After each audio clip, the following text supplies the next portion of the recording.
7 o'clock, we'll call Barron County Board of Supervisors for Monday, October 18th, 2021 in order and have roll call and public notification. Carolyn Bartlett. Here. Pam Fall. Here. Bill Stradle. Present. Gary Taxell. Here. Jim Gores. Present. Gary Nelson. Here. Roberta Mosenty. Here. Pete Olson. Here. Steve Johnson. Here. Carol Moen. Here. Eric Panier. Here. Here. Leo Here. Russ Lindsay. Here. Todd Gerlin. He's online too. Here. Jerry McRoberts. Here. Mark Thompson. Present. Glenn Hansen. Nobody? Nobody will let us know she couldn't be here today. Dana Heller. Here. Bob Anderson. Here. Dan Buchanan. Here. Don Horstman. Not here. Bill Efforts. Here. Bert Skinner. Volunteer. Dale Knight, he let us know he wouldn't be able to be here. And Bud just walked in. Oh, Hey, Bud. we'll fix that. Bob Rogers. Here. Oscar Scode. Oscar online? No. John Banks. Here. Terry Lee. Here. They got fixed Von Hansen. Okay, so we have 25 present and 4 absent.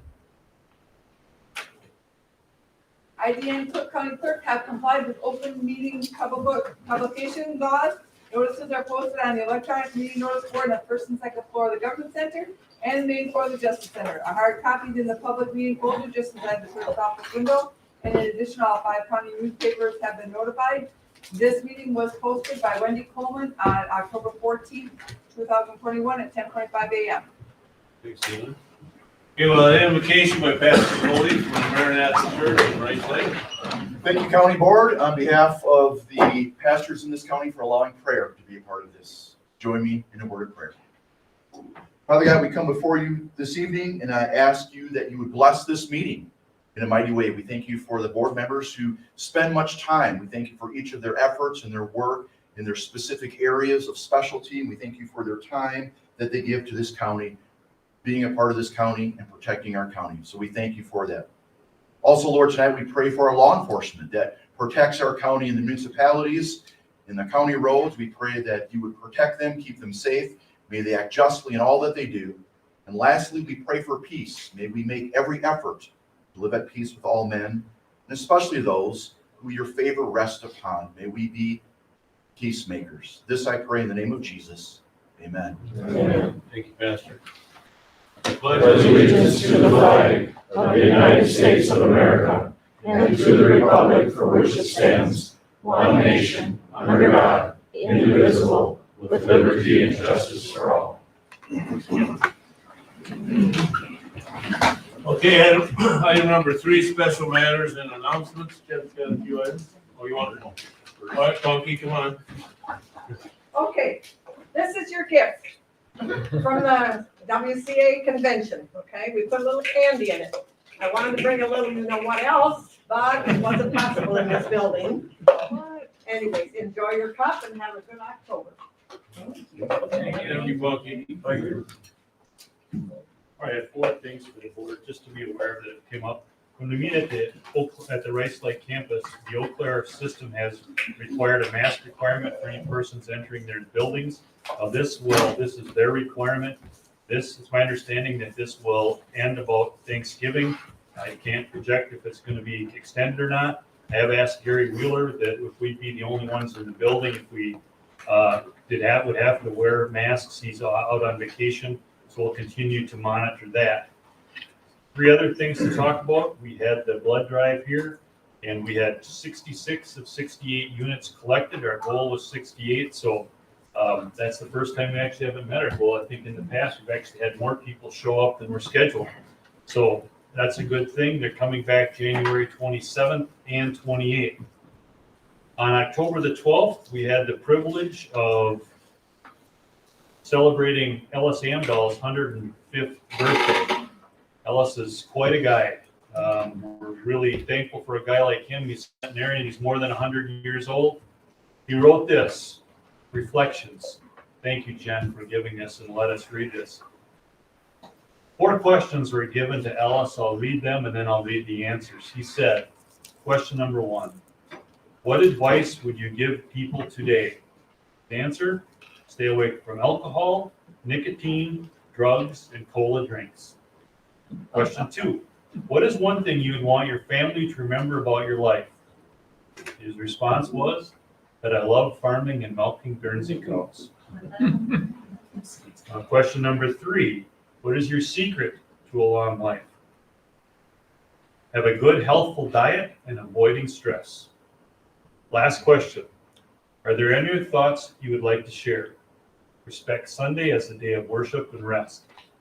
I had a privilege of sitting next to Ellis when he turned 100, and he told me that in October, he always remembers October because growing up in Dallas, Wisconsin, they would harvest the potatoes and then take them by wagon to Chautauqua, where they'd be put on the train and sold, and that's how he said they paid for shoes and clothes for his siblings to go to school. So Ellis is quite a guy. Lastly, we are very thankful, and I want to express a thanks to Jen and that group as well. We received an $8,000 check from Johnson. It says Johnson Bank here, but is that correct? I thought it was Dairy's. Nope, Johnson. We received an $8,000 check from Johnson Bank in Rice Lake for our Meals on Wheels program, which is a very, very generous donation. So I wanted to mention that and say thank you, Jen, and thank you to Johnson Bank. So those are the 4 things I had. Thank you. Thank you. Okay, item number 4, approve the agenda. Well, before we do that, I'd like to move a couple things because item number 9 will have Alex Beaudry from the Horton Group by phone. Well, he's also going to tell us item number 12, which is a program by Health Joy. So because I'd like to take them right together, I'd like to move item number 12 up to item number 10, and then push 11 or 10 and 11 down one. So 10 would become 11, 11 would become 12.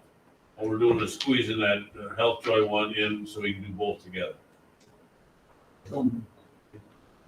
Motion by Supervisor Taxtall, seconded by Supervisor Mosenteen. Are there any issues with those adjusted agenda? If not, all those in favor indicate by saying aye. Aye. Opposed by the same sign? That motion's carried. Todd and Eric, can you hear us? Go like this if you can. All right, thanks. Item number 5, approve the minutes of the September 20, 2021 meeting. Motion by Supervisor Renzig, seconded by Supervisor Heller. Any issues with anything that's there? Not, all those in favor indicate by saying aye. Aye. Opposed by the same sign? That motion's carried. Public comment, we've got a couple of them today. First one is Kelly Sellers. Please come up to the podium and state your name and address. And on your thing, it talks about a town hall meeting. My name is Kelly Sellers. I live in Barron, up by Silver Lake. The other day I was talking, this is about a month ago, I asked somebody, do you know Louis Oakey? And because I didn't know anything about him. And they said, yeah. I said, what's he like? He's pretty conservative. And I got to looking at some of the things that have been going on, and boy, it doesn't seem like he's conservative to me. Because, conservatives like less government. And it seems like we're getting more government. For instance, we hired 5 people to trace COVID. 5 people. Now, have you ever known of a government program to ever go away? I don't. I don't know of any government program that's ever been instituted that has ever gone away. And I'm guessing that these 5 people that we hired for the government, the county, it's going to go on forever. And if we can have a discussion, because right now, if I ask a question, I get nothing, total silence. But if we could have a discussion like a town hall meeting, we could get some answers. And that would be really helpful for us, because then you could dispel some of these, rumors, I guess you'd call it, about yourself or about any one of you. You can say, no, that's not true, this is what happened. But we don't get that. As the public, we don't get that. We just have to come in here and voice our concern and it goes away. It's like it falls on deaf ears. We would like to have a town hall meeting where we can just ask questions and we can have a discussion. So if any of you are up for that, boy, it'd sure be nice if you sort of like made a motion or something like that, okay? I appreciate it, and hopefully our county government will be transparent, so the constituents, people that vote for you, can see exactly what's going on. And I don't know, can we call you? I don't know. I don't know anything about this. Can we call you at home and find out what's going on? It'd be nice to know that. Thanks. Thank you.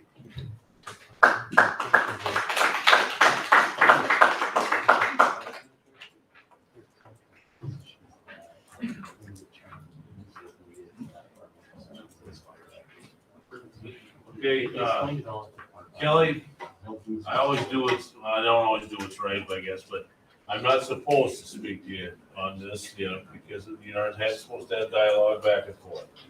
But I feel compelled to tell you that I guess initially I thought it was one contact tracer, but I guess we do have 5 that we use as needed.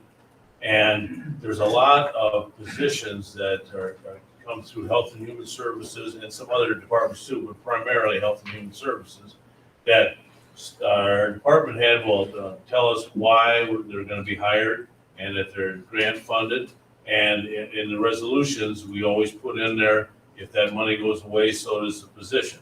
Now, having said that, sometimes the state mandates things and that we can't undo it. But our intentions are, when those positions are grant funded, that if that grant money goes away, so does that position. And as far as speaking to your supervisor, you can call your supervisor anytime. That's what they're there for. You can even call me. I get quite a few emails. I do, contrary to public opinion, I do read the emails. We all do listen to what the public comment has said. So thank you for your comments. Second up is Diane Vaughn. I'm gonna have to get you a nameplate like mine, I guess. State your name and address, please.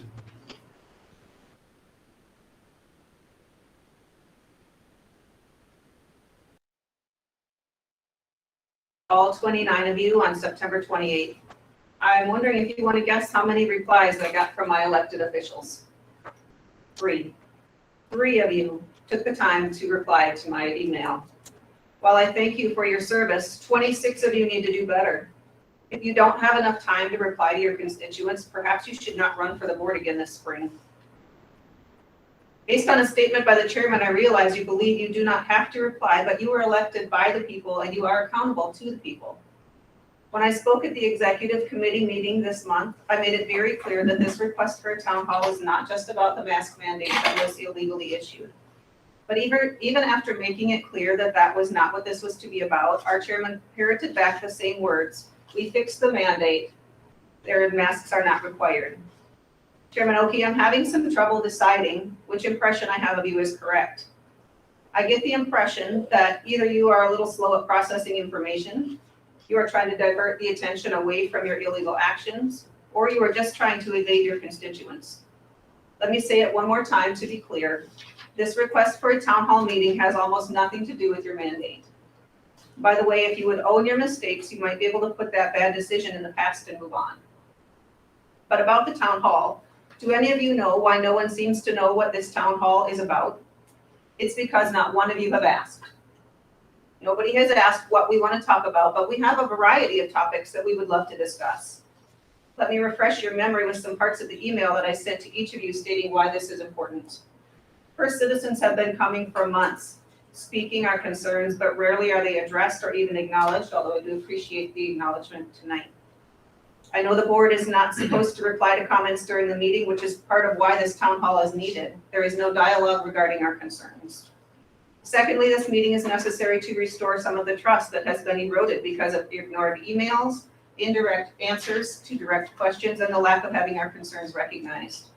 We need a meeting where we can dialogue back and forth.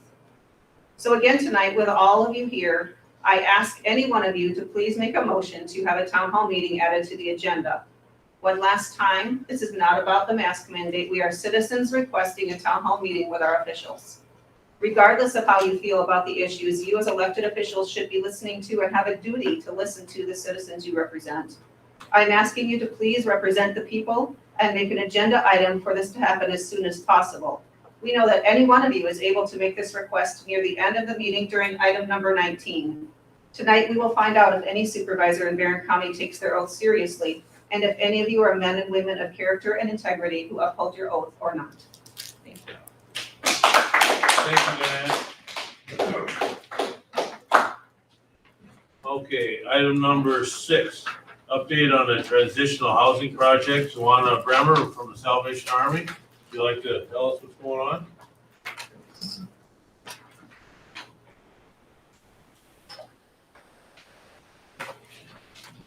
Well, thank you for inviting me tonight. I did want to say one thing as I started. I just want to thank the county board for supporting us with this project. Without the CDBG funding, we would not have been able to move forward and purchase the building. We would not have been able to do the renovations, and therefore we would not have had a transitional housing program in our community. So thank you for your support. I have only got about 5 bullet points that I wanted to share. One is we did purchase the building. That's the good news. We did just hire 2 staff to work at that facility. That's the good news. We also completed our environmental review on the property. And this is an interesting tidbit I was sharing with someone. That is an endangered species area. And I'm wondering if any of you could possibly guess at what the endangered species were. They were a bird and 2 butterflies. So we have to, excuse me, ensure the DNR that there were no trees that supported those species on that property. But that environmental review has been completed. We've sent in all the reports that have been required so far. We have not taken any action on any of the remodeling yet. So really there wasn't a lot to enter in the reports. We did contact the state, and the state is fine with Salvation Army completing the reports. We will copy Jeff, Dave Armstrong, and Supervisor Oki with any reports that we are sending into the state. We are a little bit behind because of the amount of renovation to be able to provide transitional housing or emergency shelter as soon as we thought. I was hoping we would be open to cover some of the cold months moving into this winter, and that's not going to be possible. So what we are doing is within 45 days, we're going to be opening a service center.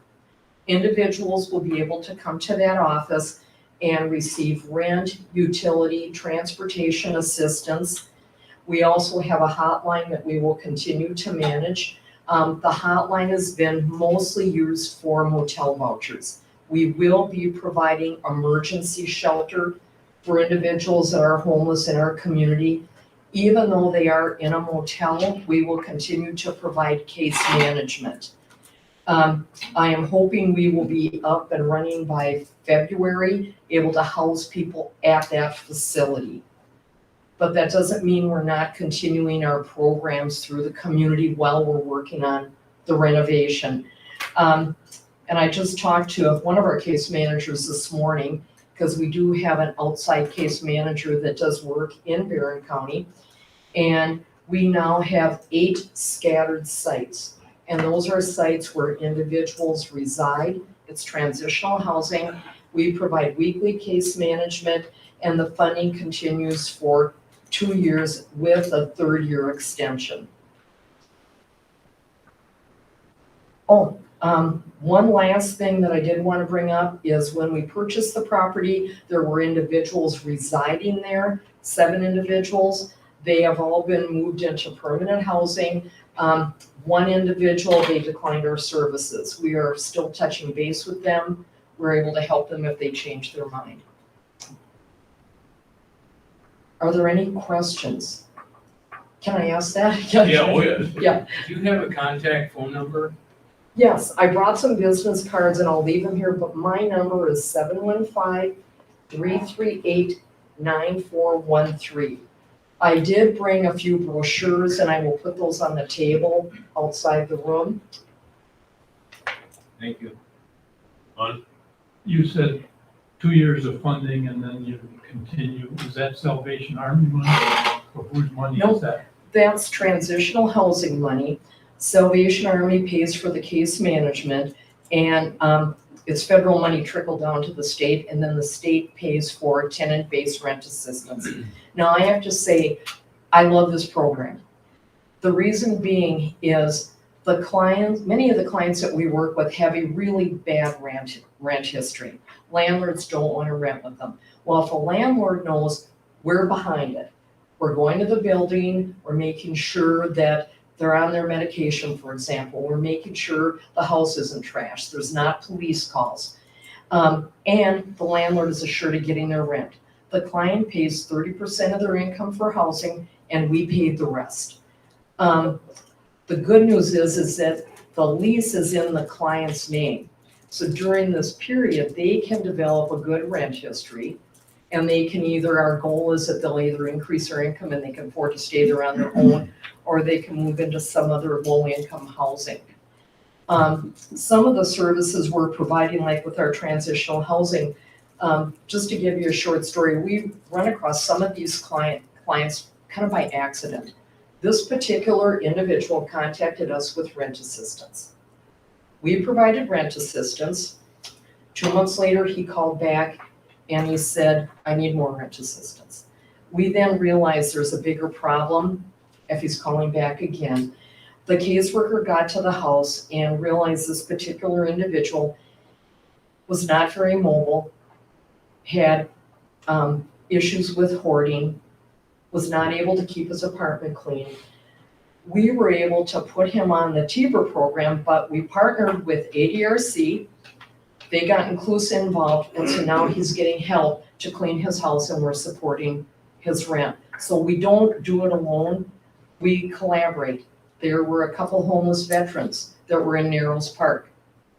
We approached them for overnight stay, connected them with the veteran service officer, and they were able to go to Chippewa Falls Shelter, where they can work with them with PTSD. So we don't do it alone, we partner with a lot of the agencies here. I'm sorry.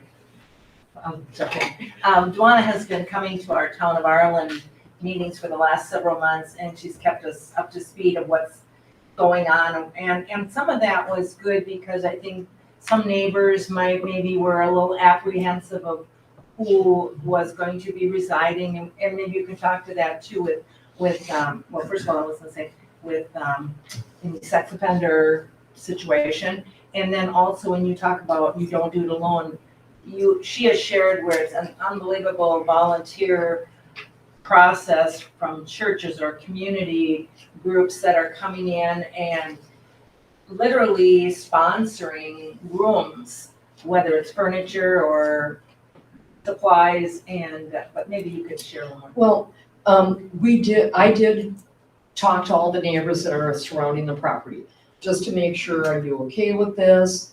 You know, we're gonna be staffed. By the way, we will be staffed 24 hours once people start staying there. And to be honest with you, we're in a great community. The neighbors were so supportive. They basically said, we're in support of everything you're doing. If there's problems on the property, we'll have another conversation and we'll address that. The volunteer support has been, overwhelming. So I guess I'm really grateful that we're in a community like this that is supporting a project like this. John? How many of you are in the county that these are homeless, right? How many people are, Can we house? what's the population in the county of homelessness? Well, I can give you a state statistic. I don't have Barron County's numbers. I'm sorry, I didn't have time to run those today, but there are 5,000 homeless people, homeless every night in the state of Wisconsin. Now, guess how many of them are, what percentage are from rural Wisconsin? You'll never believe it. 57%. So the majority of homeless are rural. They're not in the cities, but we don't see them. They're hidden. They're in campers, they're in cars, they're in the Walmart parking lot. I mean, I think it's pretty true to that. We have started receiving at our housing office in Polk County, which is in Clear Lake. Last week, we received 10 calls. I do not know how many calls Benjamin House received, but I'm guessing it's pretty close to the same. Oh, sorry, go ahead. It's just my understanding, and I think the number we've heard is about 400 in Barron County. And you can, when you're fully up and running, you figure to be able to house 30, 34. but that could be Probably- families. Yes, families. So when you say 34, it may not be 34 adults. You know, a baby is considered a person. Gary? Well, they are a person. Kids, they are. One question for you. Do you work with Benjamin House? Yep, once we open and we're staffed, we will take referrals for our transitional housing program. We can take some referrals right now. I think we have probably about 4 more openings for scattered sites. The issue that we're running into is finding sites. There's not a lot of rental property out there right now. Hi, Joanna, I haven't seen you for a while. I didn't realize you moved here. Howdy, neighbor. Hey, has the federal government contacted the Salvation Army about the Afghanis coming or housing them or anything like that? No. They haven't contacted me, Okay. but that doesn't mean they Primarily haven't down at contacted Fort people McCoy higher right up. now. Yeah. And they're going into Dane and Milwaukee counties primarily. Oh, okay. I know Dave Armstrong, who's our economic development director, would like to have some more people here. You know, we've got Somalians, the Filipinos, some Polish, and we'd like some Afghans, but he's going through making sure that they're properly vetted. Like, there's been maybe some vetting issues. So before they would come to Barron County, they're going to be fully vetted. I think we need more Norwegian. Get out there, Gary. Gary, they're too stubborn. No. Any further questions? I have one favor. I bring these pens whenever I speak. He's looking at me, he's seen these pens before. But anyway, sometimes when people are homeless, they don't know where to go. So it says, if you're homeless and need help, please call us. I'm gonna put a handful of these pens on the table outside. When you leave, take one, and it's not for you to keep. I want you to put it somewhere where you think a homeless person might pick it up, see the pen, see our phone number, and call us for help. Juan, I'd like to thank you for on behalf of the county. I know that getting that grant, and you and Dave Armstrong worked very, very hard for that. You're doing a ton of work, and we really thank you for all your efforts. You're welcome. I had, well, I'm just gonna say this. I really had confidence that we would get this grant. Now, Jeff, on the other hand, didn't really think so, but Thank he you. worked really hard too.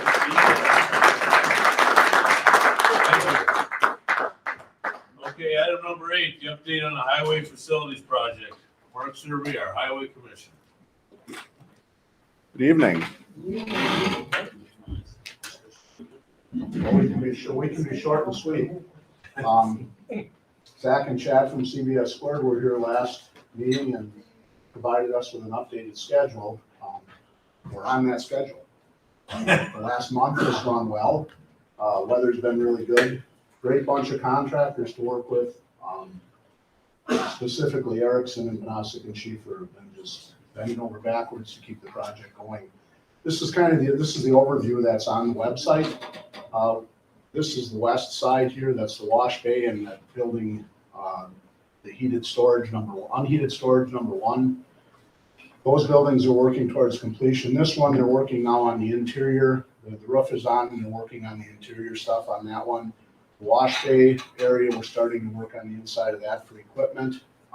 We proceed across the site to the other side. Jody, when I ask you to pause it, right here.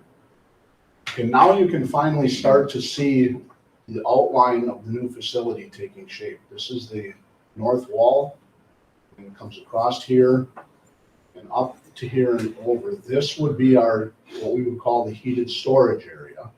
So that's where the trucks and equipment would be stored. And then over in this area, what you can see right now as being excavated, that's actually the mechanics area.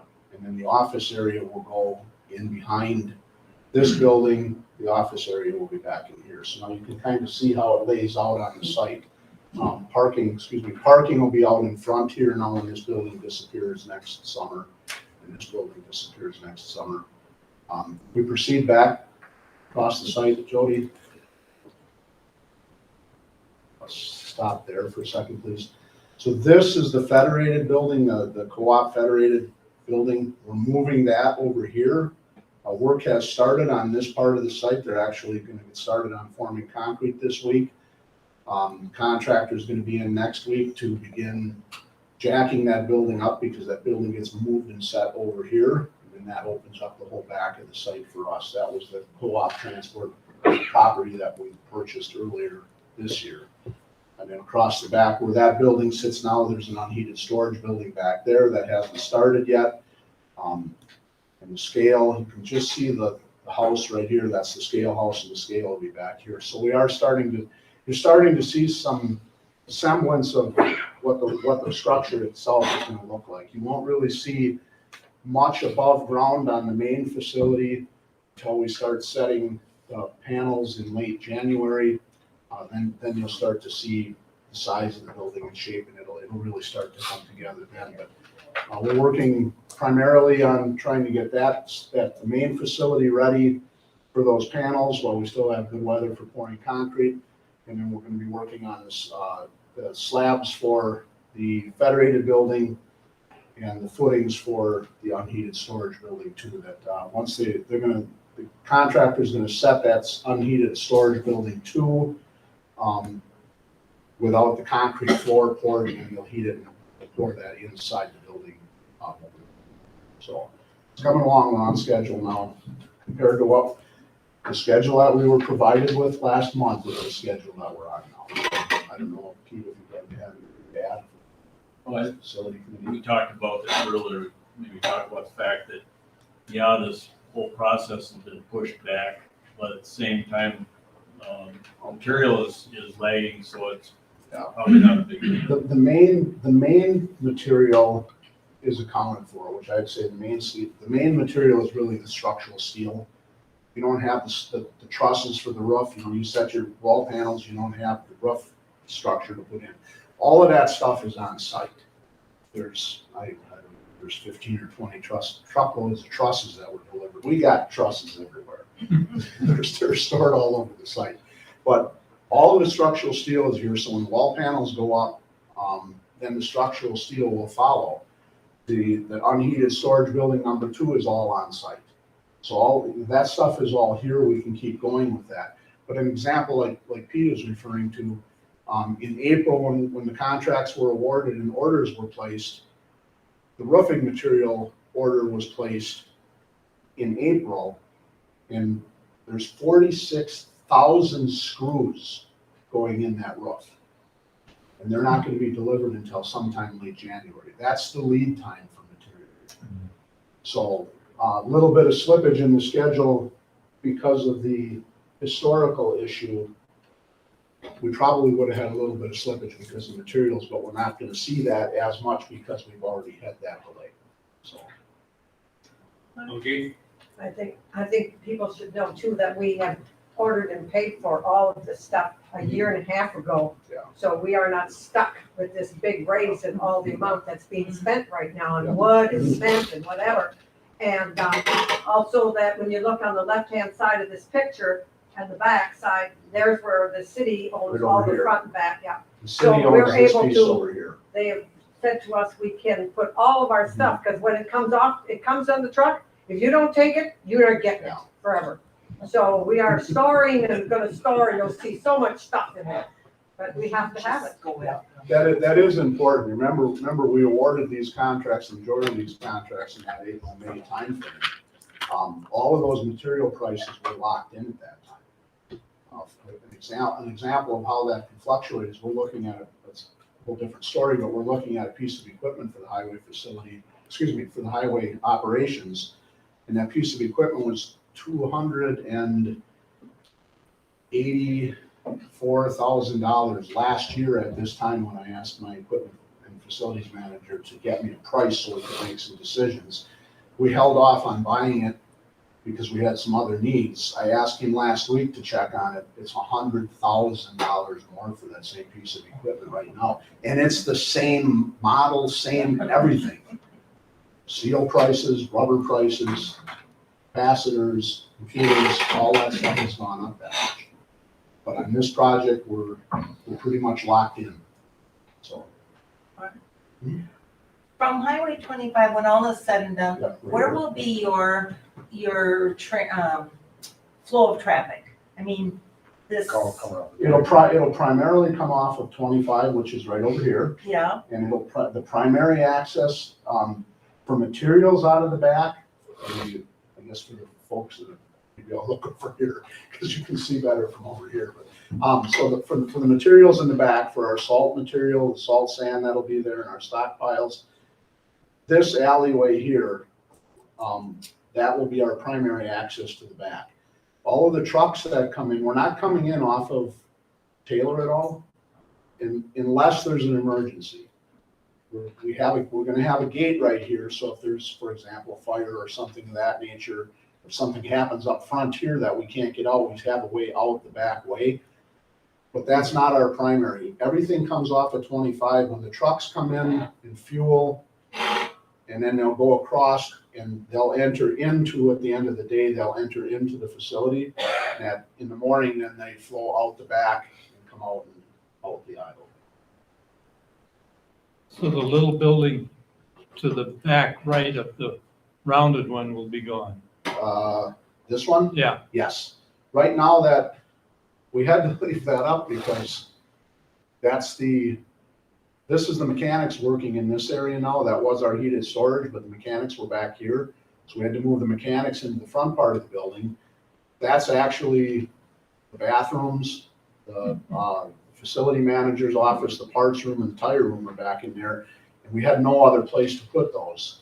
So the way the site laid out, we were able to demo that part of the building, and we could get the whole building built in that envelope. So you're gonna see, when this comes down, just magically an office building is gonna appear, because it'll be behind there. We'll most likely be moved into it while they're doing the demo.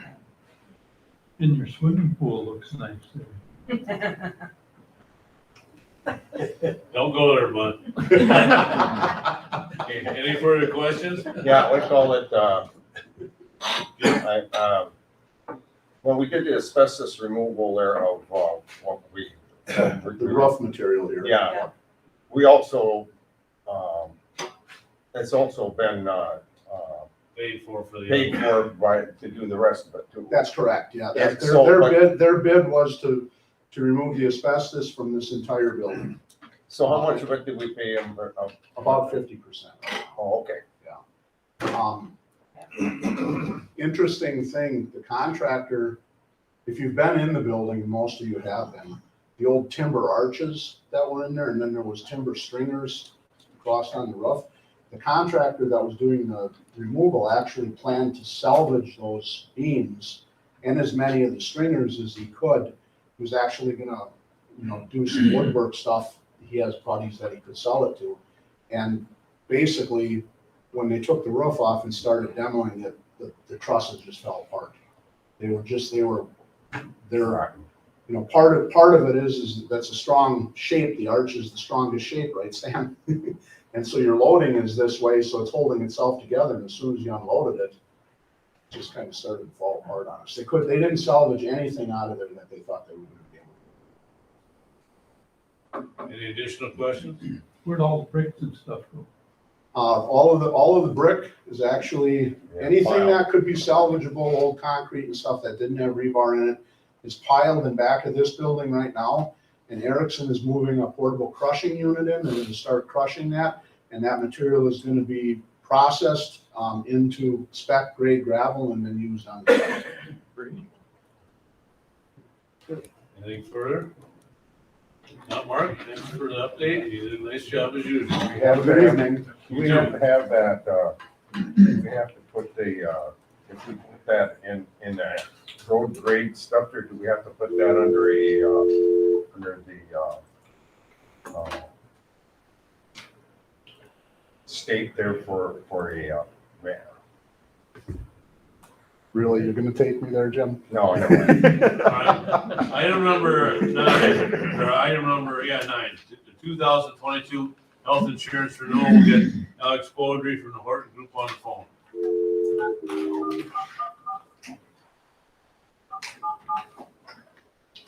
And we'll be going right into item number 10, the resolution authorizing virtual musculoskeletal care costs for the health joint.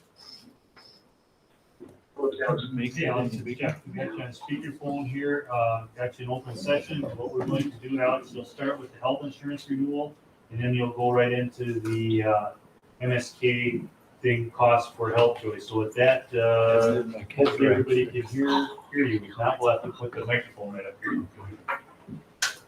Okay, perfect. How's this? Eric and Todd, can you hear? Yeah. Good, yeah, even the live stream can hear you. Good. Okay, perfect. I wanted to run through a handful of reports and then give our formal recommendation in terms of the medical plan and its premium. So on the screen here, we are showing our loss ratio report. If you go all the way to the right of that report, we have a monthly loss ratio. Essentially, the way it works is for anything over 100%, the county is paying out more than it took in. Anything less than 100%, we're paying out less than we took in, which is obviously a good thing. So, for example, the month of January, we had a 108.5% loss ratio. So for every dollar taken in by the health plan, we actually paid out $1.08. The good news is that was the only month above 100%, and we've been running relatively steady for the remainder of the year. Now, we only have data through the month of August, so it's not a complete year. However, we are showing a year-to-date loss ratio of 83.6%. That equates to a positive fund balance of $583,596.60. Alex, let me stop you. Alex, let me stop you for just a minute. For people that on Jeff's update, item number 9, he's got all these numbers detailed in there, so you don't have to write them down unless you want to. Go ahead, Alex. Yes, thank you. The reports I'm looking at were included in the packet. So $583,000 that are to the positive. If we add that to the $1.3 million that we had a surplus for last year, our fund balance is sitting at about 1.8, almost $1.9 million. So through the first year and a half, the self-funded plan is running exactly as we expected it to, and it's running at a very good pace. You may remember last year or 2 years ago now when we recommended moving to self-funding. We're shooting for 6 months of our total cost. So if we spend about $5.2 to $5.4 million, we're going to be looking at about a $2.6 million reserve that we'd like to hold. So while we're in a good spot through the first 18 to 20 months, we're looking to continue to build that reserve. The next report that was in the packet is our large claim report. Barron County has always had a lot of large claims. You're an anomaly in the sense that you have a lot of large claims. However, The people that don't have large claims don't really seem to use the plan at all, which explains the loss ratio. So what you'll see here is, we've had 19 members year to date with more than $25,000 in medical claims. We've had 9 individuals who have met our specific deductible of $50,000. So just as a reminder, our deductible for every individual on the health plan is $50,000. The county is responsible for the first 50, and then anything over that, we reimburse. And you'll see a reimbursed column, the second column from the right, on how much money has come back to the health plan in the form of reimbursements. So we've had 9 members who have reached. I can also tell you that person number 10 and person number 11 are very likely to hit based on their utilization. So through the end of the year, we'll have at least 11. There may be more that come in as the year progresses here. Again, our data is only through August. I expect between 11 and 15 or so folks to hit our deductible limit, which is quite high, and will have an impact on the stop loss renewal, which I'll get to in a moment. I'm going to pause for a brief second to see if there are any questions on either of those reports or anything I talked about. Any questions? What's the typical number of high claims? What's the typical number of high claims you're asking? On average. On average. Yes. Yeah, good question. So, a couple of things on that, and I don't mean to skirt around the answer, but I'm going to do my best to explain it. When we first went into self-funding, we set your deductible level at a very low amount. We wanted to go into this very conservatively, and we wanted to be very careful. I can tell you, for a group of 250 employees, to have a specific deductible of $50,000 is probably lower than industry averages. So, it's not hurting us to have these hits. And quite frankly, the quote we got from Anthem when we first moved was too good to pass up, which is why we're here now. In terms of what's average, I can tell you for a group of 250 folks, we would normally expect probably between 5 to 7 people who hit the specific deductible on an annual basis. However, if we were average in terms of where our deductible is, I would probably expect your deductible to be closer to $75,000 or $80,000. So, it kind of goes both ways there. I can tell you, we work with the city of Rice Lake, and they have 90 employees, and their specific deductible is $65,000. So it's a little bit, we're low on where our deductible is because we wanted to budget appropriately. And so that plays into it. But we have a lot of claims going on, and we always have, even back when we were with WPS and we were fully insured. So those two factors play into it. Any additional questions? No, keep going, Alex. Okay, the next report then is our budget projection. And I'm gonna run through this very quickly, but please stop me if you have any questions. I'm gonna run down the left side of the report.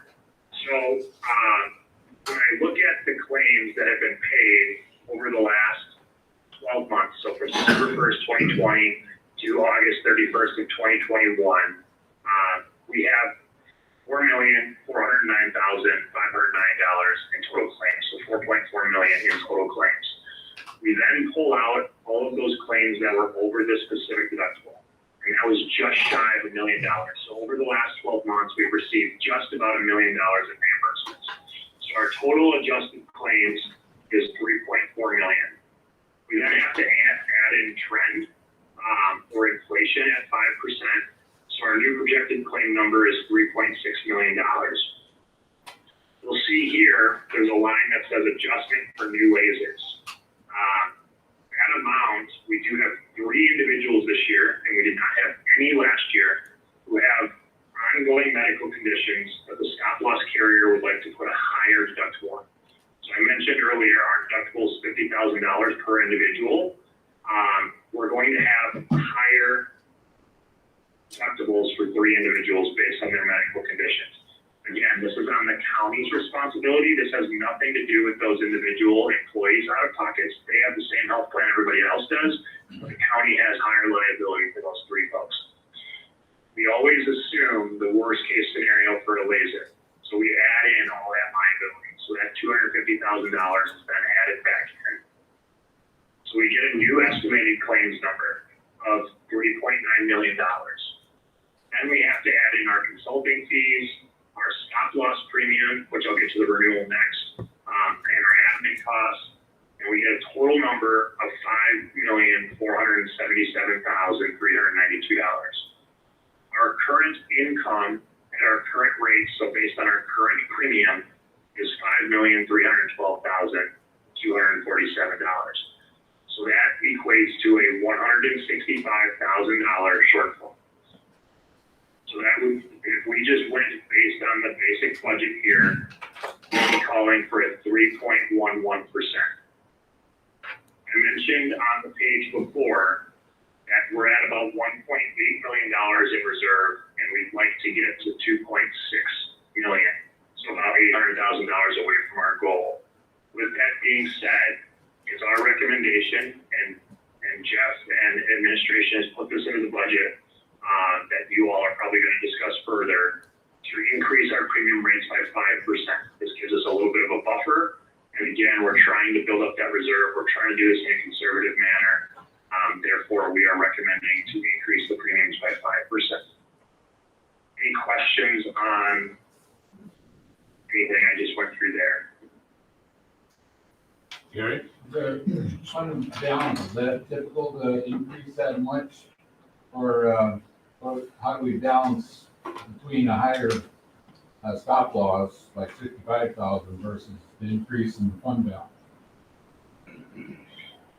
Yeah, great question. And I can talk about that right now. So when we got your stop loss renewal, we did examine what it would look like to increase from a $50,000 deductible to a $60,000 deductible.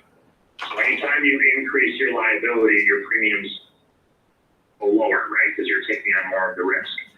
In order to do that, we were going to sort of increase from 50 to 60,000. We were going to save about $100,000 in premium.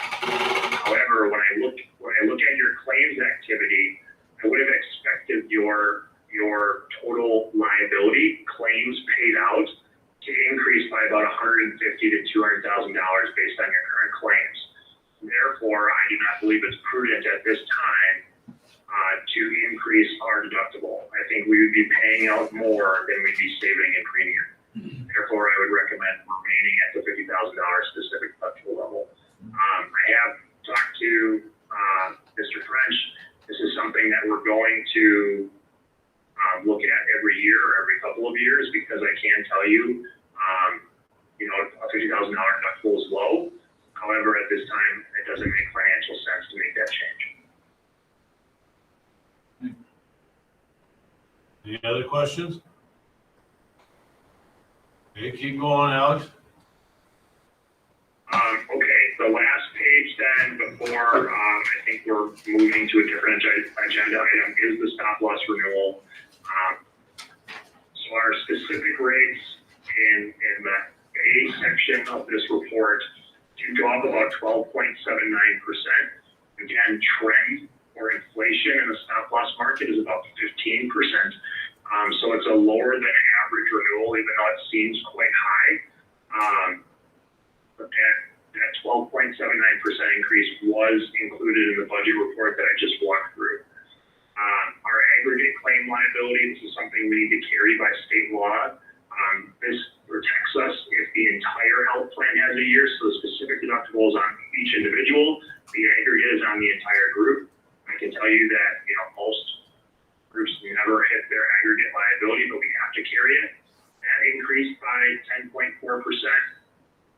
And our admin fees actually decreased by about 15%.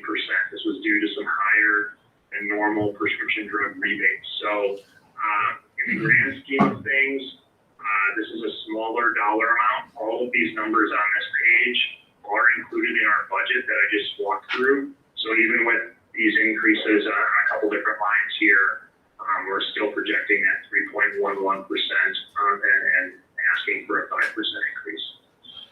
So that was what I had prepared in terms of the medical plan. Any other further questions? You know, what will be updated as time goes on here, but right now, it's pretty good news. We're hopefully gonna be able to build onto our fund balance and keep our premiums to the employees the same. You know, we're gonna, but everything's going as good or better than we expected when we set this self-funded plan up. Anything further, Alex? If not, you can go into the new Health Joy proposal. Okay, great. Before I get into the musculoskeletal program that we're going to be talking about with Health Joy, I did want to share their performance report. Health Joy, you may remember, is the mobile app that the county rolled out to its employees beginning in January. And we signed a 2-year contract with Health Joy to provide their services, and it was a cost of roughly $48,000. But the app does a lot of cool things for your employees. It helps them find a provider that's in the network. It can help them review medical bills. They can get telemedicine consults. They can ask benefit questions, find cheaper prescription medications. And Barron County is the gold standard when it comes to Health Joy utilization. You can see on the screen here, as your employees have activated their accounts at a clip of 97%. So Rachel and her team have done an amazing job on getting people engaged with the app. So 97% of your employees currently have downloaded the app and are engaged with it. We've had 1,970 unique interactions with the app. So that could be, looking at the benefits wallet, it could be a telemedicine visit, but we've had almost 2,000 interactions with the application. Furthermore, through the first 10 months, we've saved $65,863 based on medical bill reviews, prescription drug savings utilization, and telemedicine visits. So through the first 10 months, this program has already paid for itself over the 2-year life of the contract. So again, we at the Horton Groups are big proponents of Health Joy, but I think this even exceeded our expectations. And it goes to Rachel and her team for rolling this out. Your employees have gravitated to this. There's a 98% member satisfaction rating. And again, 97% of the folks have engaged with the app. There's a lot of other good statistics in this report. For example, we've had 86 telemedicine consults. That's 86 provider visits that did not hit the health plan. We figure even if someone's going to a primary care visit, it's $150 to $200 to see your primary care doctor. We've had 86 of those visits that avoided that, and it's even more expensive if you go to urgent care. But the most important thing, other than the return on investment, is we've had 300 benefit supports interactions. So as a unique calls, chats, messages with their concierge teams, with your employees and their families, asking them benefit-related questions. So how to find a provider, how to get an MID card, whatever it might be. That's 300 interactions that Rachel or someone else in administration did not have to answer a phone call or an email. So think about the time saved and the product and the energy saved by not having to do that, and Health Joy is handling that on our behalf. So again, Barron County is the gold standard when it comes to utilizing this program, and I'm thrilled with how this has turned out. So that brings me to my final point. Health Joy is rolling out a musculoskeletal program. This program is intended to help folks with specifically low back pain. There's a lot of times people have low back pain and they may be recommended for surgery. They may need to get an MRI. As you can imagine, those surgeries and those MRIs are expensive. So what Health Joy has found is that there may be a better way to handle this. So they're rolling out a program. The program costs $800 per enrolled member, and it's only for folks that enroll. So it's not a per employee per month charge, it's only a per enrollee charge of $800. And what it does is it walks the member through basically at-home physical therapy. So stretching, different exercises to strengthen your low back, with the hope that we will avoid physical therapy claims, which run about $1,200 a pop for low back pain, and then more importantly, low back surgeries. So I think with the amount of success that the county has had with HealthJoy, and for the fact that we're only going to be charged for folks that enroll in the program, and furthermore, it's a pretty rigorous process to get enrolled in the program. It's not like I can't just call them and say I have low back pain and I'm enrolled. I have to go through a questionnaire. I have to talk to folks to get involved. HealthJoy did some, looking at your population, and they expect about 8 people to be eligible and to enroll. So the annual cost would be about $6,400. I look at it as if we save one back surgery, this program is well worth it. So I don't think it hurts to explore, and therefore I'm recommending that the county implement this for a January 1st effective date, and that's why the resolution was drafted. So any questions on any of the HealthJoy information? There's in pages 39 and 40 of your packet is that resolution. It has a $6,400 and the executive agreed on it and Horton's recommending it. So I guess I need a motion to approve that resolution if somebody wants to make that. So motion by Supervisor McRoberts, seconded by Supervisor Olson. Is there any questions or concerns on that resolution authorizing the virtual musculoskeletal care costs through the HealthJoy? Not all in favor indicate by saying aye. Aye. Opposed, say nay. Okay, thank you. Passed. Item number. Thanks, Alex. Item number 11, now the 2022 published budget. Yep, we're gonna start with Joey's gonna go through the published budget. I'll walk. Okay. Ready? Yep. Okay. All right. So at the beginning of October, executive gave a recommendation for a budget. And then this has been published in all 5 of the area newspapers. And so we're going to quickly go through this. This is just looking at it a little different way, but it is set to, it's set up to state statutes. So basically it's by the different functions of the county. Looking at the general fund, we're looking at total expenditures of $21,677,736. Revenue is property tax levy for the general fund would be $7,025,020. Then we have other taxes, intergovernmental license and permits, public charges for services and such. We have some carryovers. And then also the sales tax that we plan to apply of $4 million.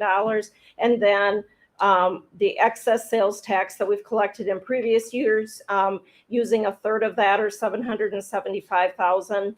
Out of county prisoner revenue from the prior year of $346,800.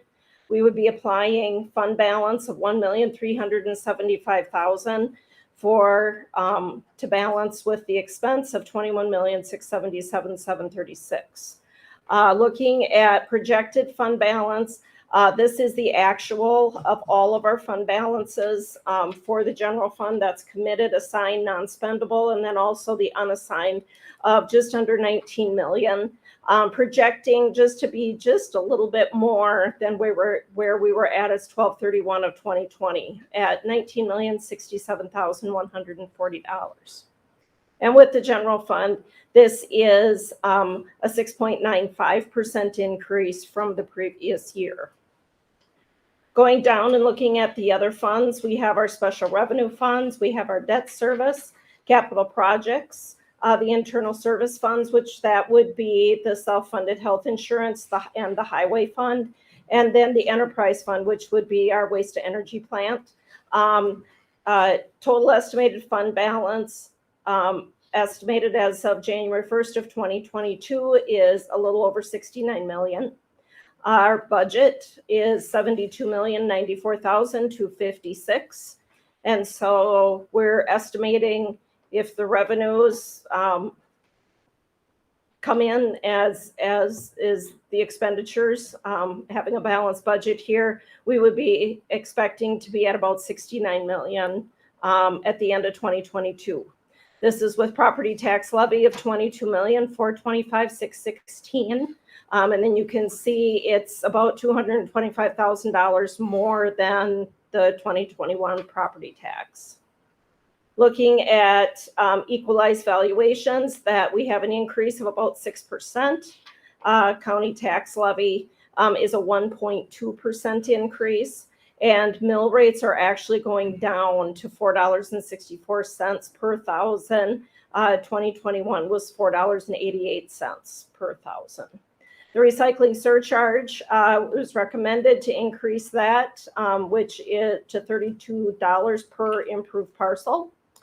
And the 22 budget also includes new full-time positions in DHS and the IT department, and one part-time to full-time position in each of DHHS, child support, the district attorney's office, and then a tri-county shared full-time position and extension, and that would be a state position that we would contribute our share to the state.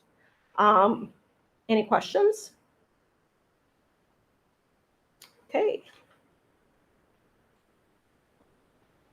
Then looking budget at a glance, you've seen this before, looking at a total budget of 72,094,256 with tax levy of 22,425,616.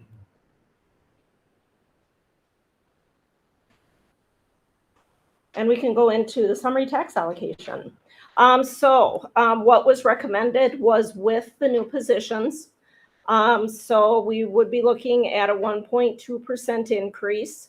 And it would have all of those positions we had talked about before. 1.02.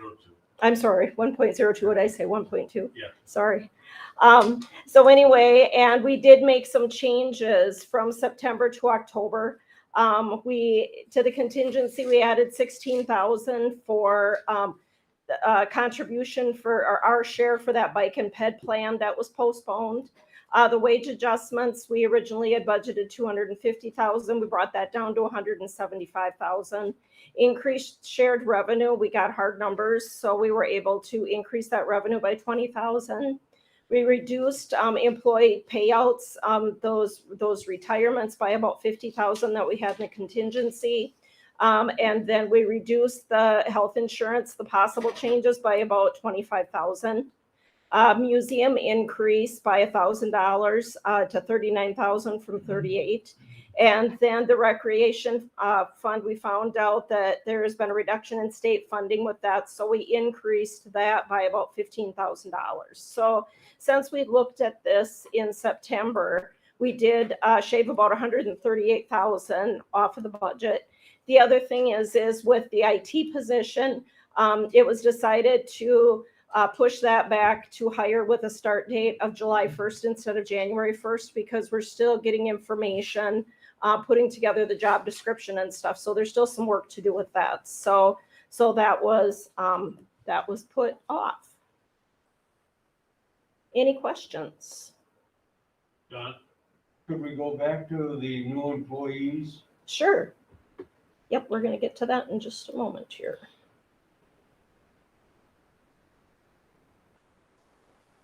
Okay. Is Jeff? He's right there. Oh, there you are. Do you want to speak? No, you're doing a great job. I'm loving this. Okay. I didn't know where you went, so Correct you, you do something I'll wrong. just keep on talking. I do want to make out a couple things. Would you go back to the summary or the publication so the board understands a couple things that are key? We start talking about the budget gets printed in paper.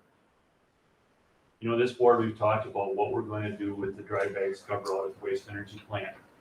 When this budget was put together and published, it does not include that.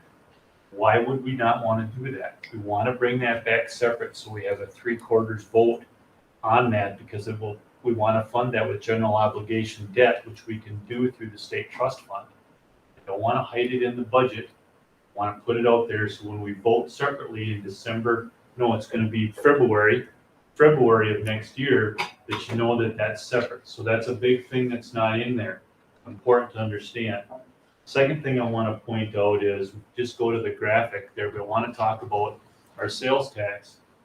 When you look at the green book that's prepared by the Wisconsin Counties Association, you'll look down here, you'll see our 6.4 million. We are an anomaly in Barron County. We have net in migration of people that travel in to work here. That's counter pretty much all of northern Wisconsin. Furthermore, the average person that travels in pays $100 per year in sales tax. So not only are they working here, they're spending money here, which is driving our budget. We're now at nearly 30% reduction in the levy as a result of sales tax. That's how important sales tax is to our budget, that even a decade ago it wasn't. It was down in the 20%. It's risen 28.9, almost 29% in the last decade. That's how important sales tax is to our budget here. Let's go on to the tax summary and hit a couple things that are really important to understand. Several things that I want to point out. I'll do it over here. I'll do it in both areas. But you look at the library levy.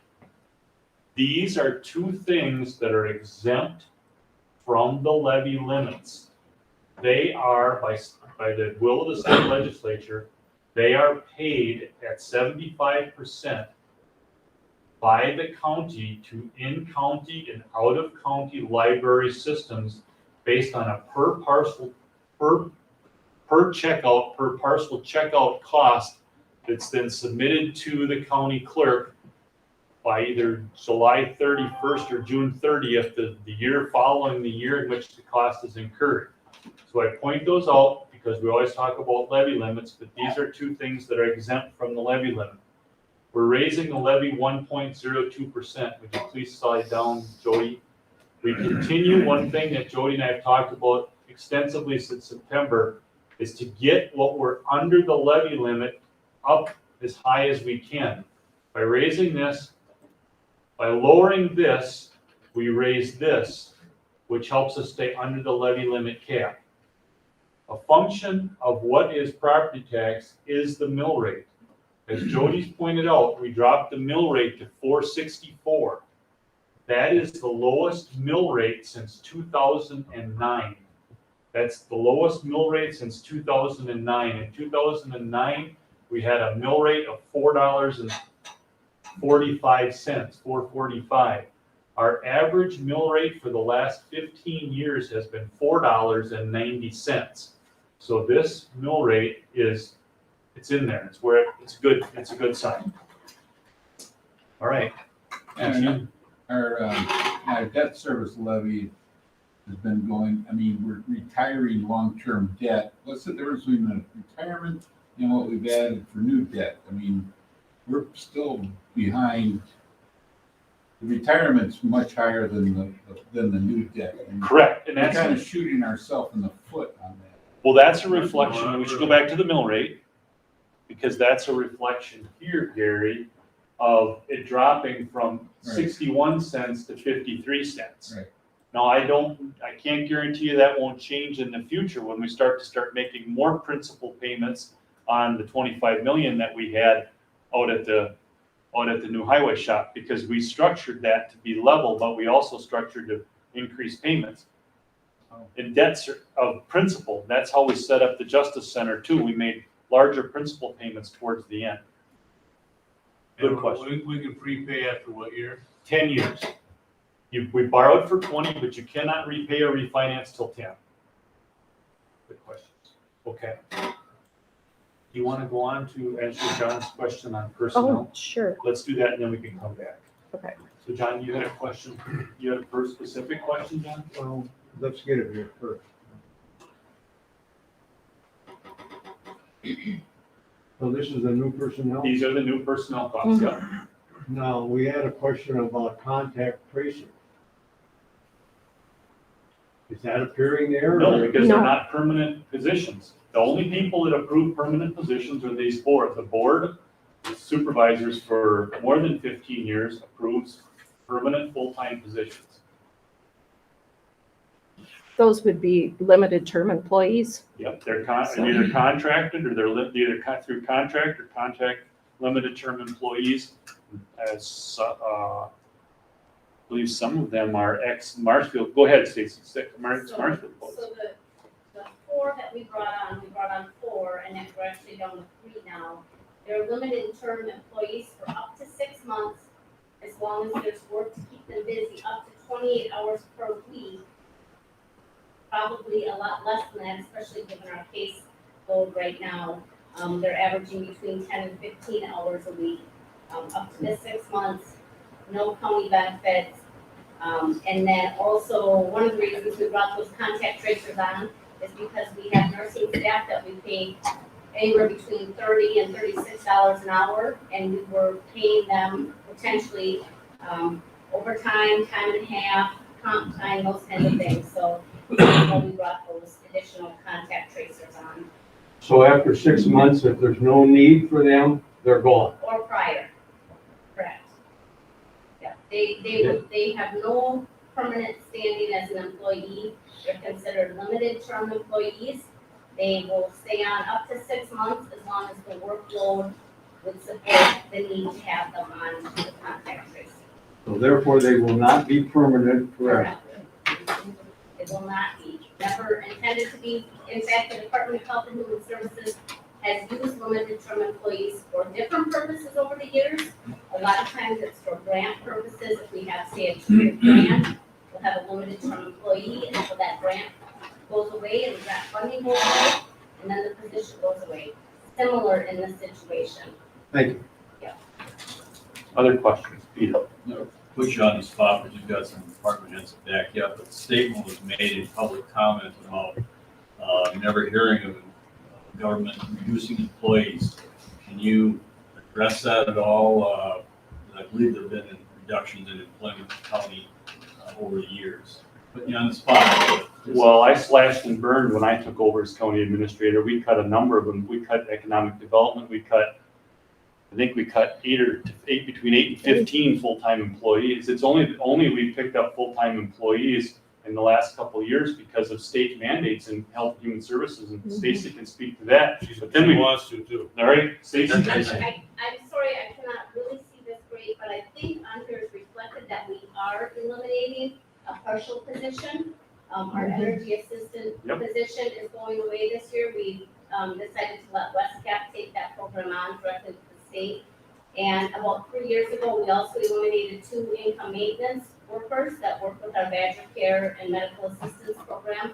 So although I think that's just the Department of Health and Human Services, I'm sure it's happening across the county, but it does address the question that once we bring on a government worker, we never get rid of them. Because we are required to reevaluate every time we have a position vacancy, whether or not there's another way to fulfill that vacancy. And if there is, we should utilize that alternative option versus bringing another employee onto the county county payroll. When we consolidated the finance department Thanks, Jason. 15 years ago, we eliminated 2.5 full-time positions out of that department as well.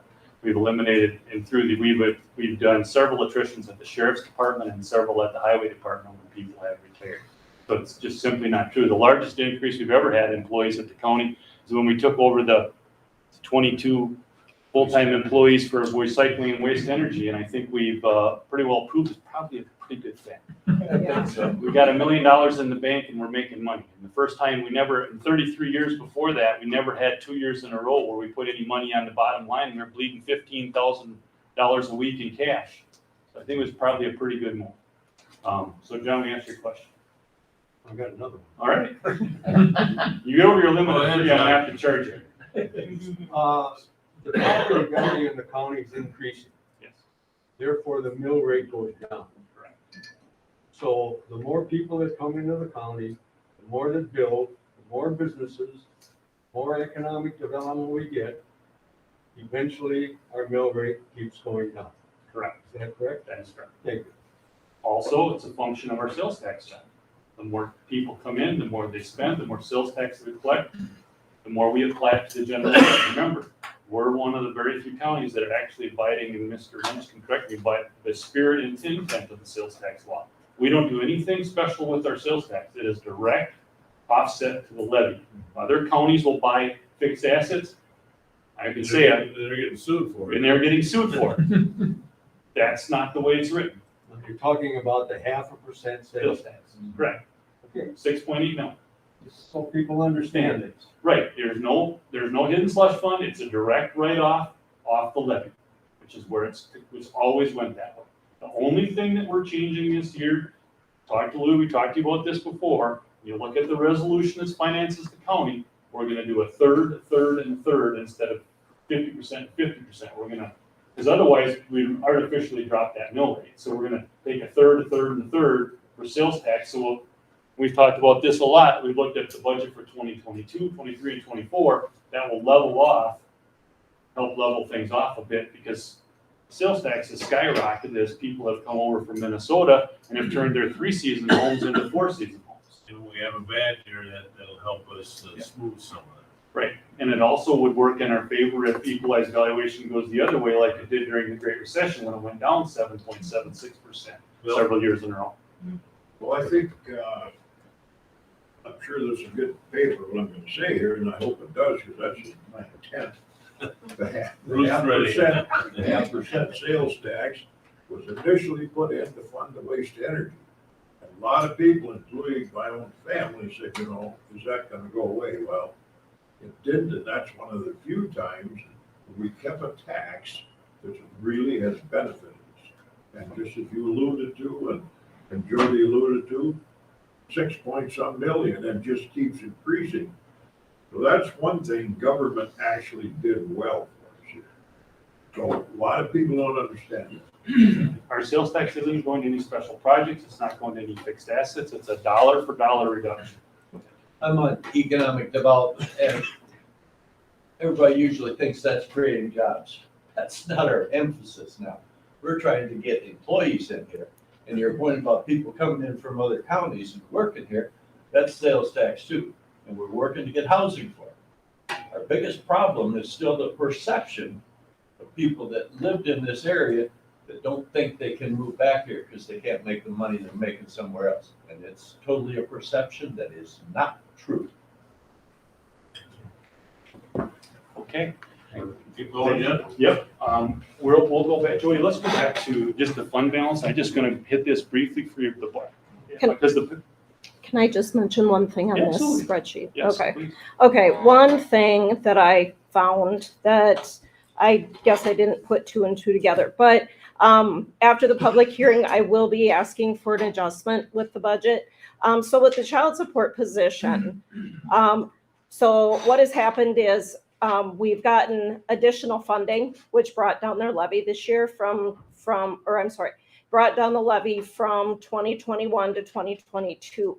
With the new position, it's only going to be an increase of $705. But when we did the original budget with no new positions, I didn't take into account that the child support position, there was about $19,000 that was reduced from the original levy of our preliminary budget.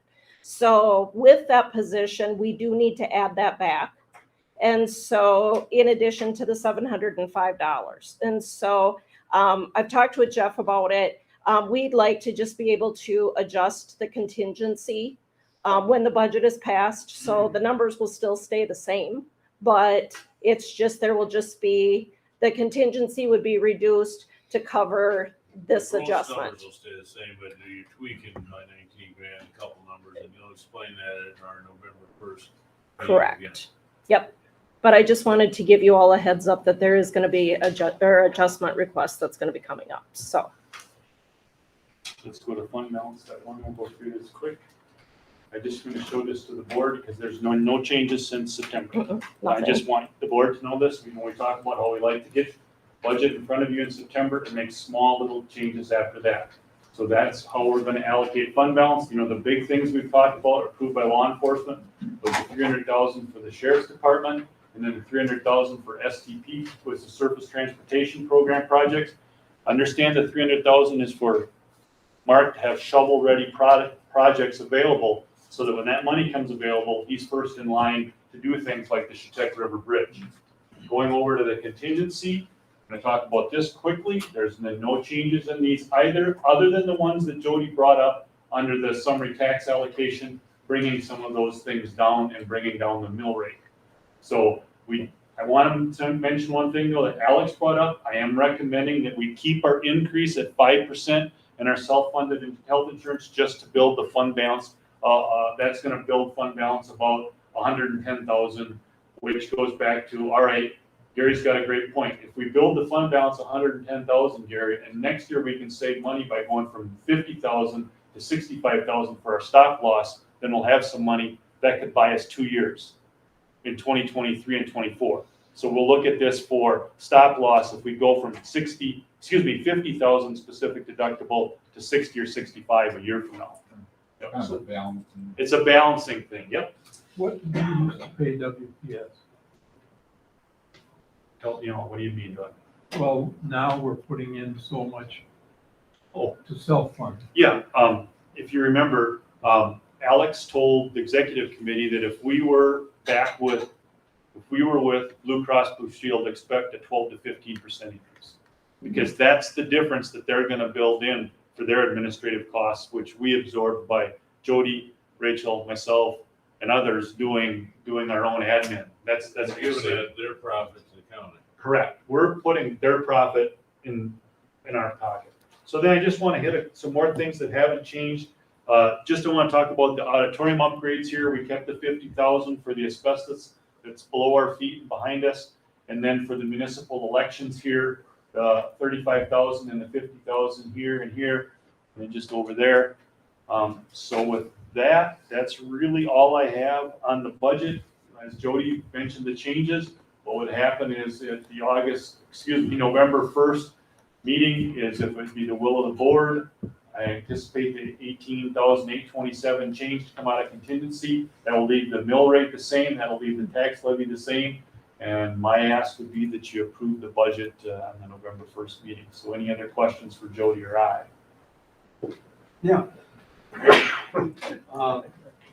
In my past career of school budgets, we always had a fund balance. People would say, well, use your fund balance to reduce taxes. Now, We're doing that, and we show that in the fund balance page, but if you go further than this, make that point. if we go further than this, we just borrowed. Which is the 33%. If we go below the 33%, if we go between 25 and 33%, we have a 10-day window that we have to notify Ellers or the borrowers. We just borrowed 25 million, and they asked some very specific questions. Well, I had COVID, so it was early November, and they were, what we're gonna do with our fund balance and how we manage our fund balance.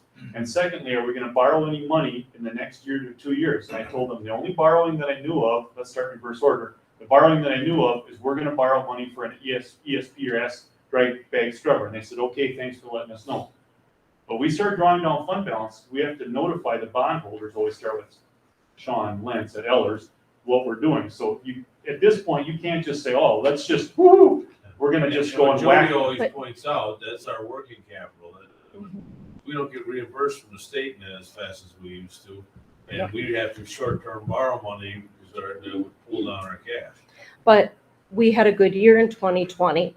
So what we are doing is this is our excess fund balance because our fund balance came in at 41.5%. And we're only supposed to be between 25 and 33. So we are drawing that fund balance down. And let's see, right here, we are applying almost 1.4 million to the budget. So in a sense, we're giving back money to the taxpayers. 1,375 is on each. You have to have a certain amount still. Yes, yes. Correct. Or you're gonna violate your bond covenants. But you look at what we're doing with this fund balance, we're buying things that are gonna be here long after we're gone, like the STP projects.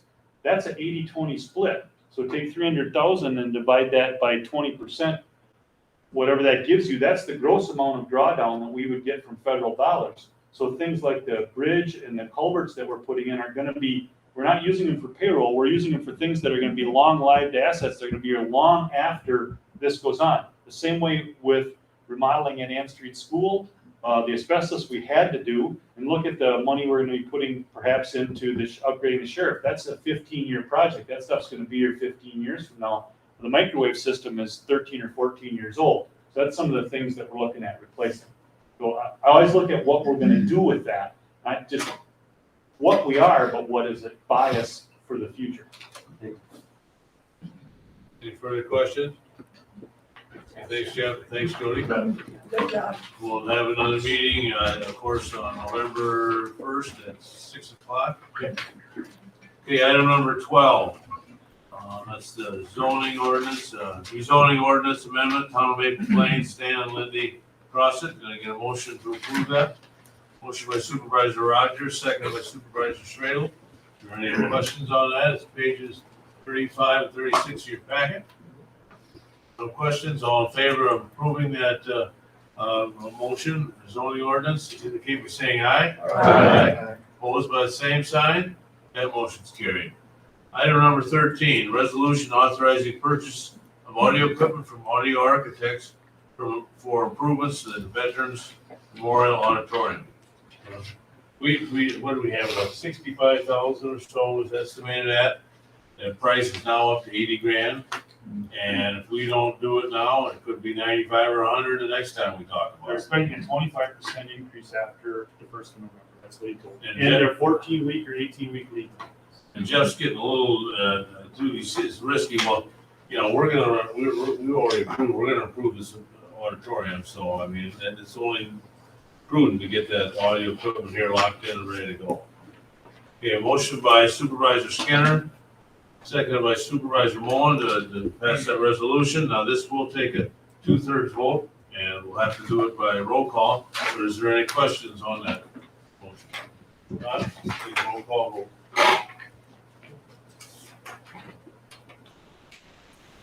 Pam Paul, Yes. Bill Stradle, Yes. Gary Tapstall, Yes. Jim Gores, Yes. Gary Nelson, Yes. Roberta Mosentein, Yes. Pete Olson, Yes. Steve Johnson, Yes. Carol Moen, Yes. Yes. Yes. Louis Oki, Yes. Wes Rinzig, Yes. Todd Gerland, Yes. Yeah, he's got to answer too. thank you, Jerry McRoberts, Yes. Marv Thompson, Yes. Von Hansen, Yes. Stacy Wenzel is absent, Dana Heller, Yes. Bob Anderson, Yes. Dan Buchanan, Yes. Don Horstman is absent, Bill Efforts, Yes. Kurt Skinner, Yes. John Heineke is absent, Bob Rogers, Yes. Oscar Skog is absent, John Banks, Yes. Harry Lee, Yes. Carolyn Bartlett. Yes. Okay, so that'd be 25 yes and 4 absent. So that motion carries. Thank you, everybody. Okay, item number 15, the neighborhood. See, no, I missed the number. Resolution on 14, a resolution authorizing the American Rescue ARPA purchase of computers, computer peripherals, and office equipment for the Department of Health and Human Services, Finance and Aging, and DDRC. That one, you want to talk about that? Or- Well, this was brought up by, or actually, Carolyn talked to me about this and some other ones, but this was actually brought up by Mark Kennedy. It was approved, we've been asking, we've been double checking to make sure every expenditure that we do is right on with the ARPA money. It does, John Rubin, I've been working with him, he's kind of the expert from with Andy Phillips. So what you understand what we do, we purchase these, but then the stuff that's currently there will be repurposed and give to other departments. So it's not like we're gonna take 88 computers and get rid of them. They're gonna be improved in some way or given to another department and recycled. And so this is an allowable expenditure under ARPA, and we don't have a lot more to say. I believe the executive approved this or was recommended this approval don't remember, it did go to Yeah, executive yeah, first, yeah, so, approved. this does need a 2/3 vote. Yeah, the last one did, screwed up there. This one does. This one needs a 2/3 vote. Okay, motion by Russ to approve the resolution, second by Bob, Mr. Supervisor Anderson. Any further questions? So this is all government money coming Well, yes, it's the ARPA money that we've got that over 2 years, 8+ million. We got 4+ million in the bank now. We want to make sure we meet all of the final regulations for ARPA money are out, but there's some things that are sure of. We're having attorneys approve everything so we don't get caught in an audit and have to get caught for money back. So this is it's government money, the rescue plan. Any further questions? Not, we'll go roll call. Bill Schradel, Yes. Gary Taxtel, Yes. Jim Gorst, Yep. Gary Nelson, Yes. Berta Mosenty, Yes. Pete Olson, Yes. Steve Johnson, Yes. Carol Moon, Yes. Eric Tanner, Yes. Yes.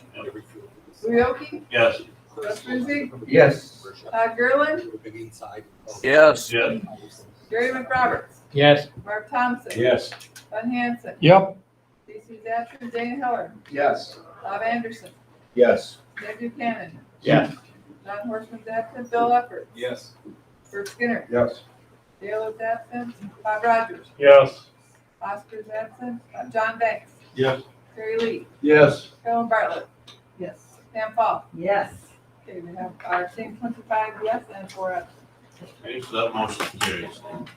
Okay, item number 15, Neighborhood Investment Fund Grant Program. You want to do resolution separately? No, I'm gonna ask you to choose between A or B, and Jen's gonna make a presentation of what exactly this is and why it's come about so quickly, and Steve Olson is here to answer questions about building design, where we wanna put it, why it needs to be there, and Jen can answer those too.